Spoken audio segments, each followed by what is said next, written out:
আসসালামু আলাইকুম। কি অবস্থা? সবাই কেমন আছে? আশা করি সবাই ভালো আছেন। আলহামদুলিল্লাহ, আমিও ভালো আছি। গরমের দিনে একটু গরমে অসুস্থ, তো একটু ঘুরতে বাইরিলাম। প্রশান্তির হাওয়া, বিকেলবেলা সূর্য আসতে যাওয়ার সময় সন্ধ্যা, খুব ভালো লাগতেছে।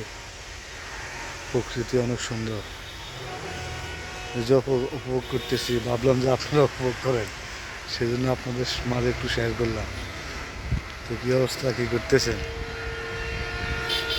অনেক সুন্দর, অবিরাম সৌন্দর্য, আসলে প্রকৃতির মায়াবী সৌন্দর্য। যারা প্রকৃতিকে ভালোবাসেন তারাই বুঝতে পারবেন আসলে প্রকৃতি কত সুন্দর, সাজানো বিশাল।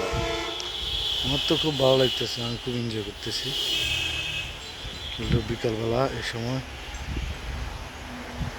গরমের তাবদাহের সময়, এই সময় ঠান্ডা বাতাস, শীতল হাওয়া আসলে মনটাকে শীতল করে দেয়। অনেক ভালো লাগে। অনেক ভালো একটা সুন্দর সময় কাটালাম, অনেক আনন্দ করলাম। অনেকক্ষণ বিকেলবেলা এখানে বসে বসে আড্ডা দিলাম,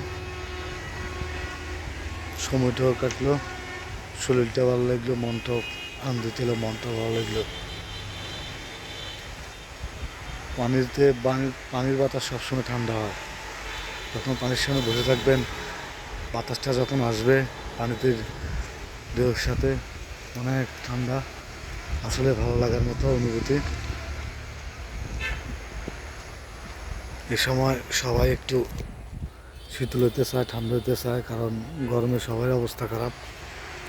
আমিও ব্যতিক্রম না, আমারও প্রচণ্ড গরম লাগতেছে, তাই একটু শান্তির হাওয়ার ফিল নিলাম।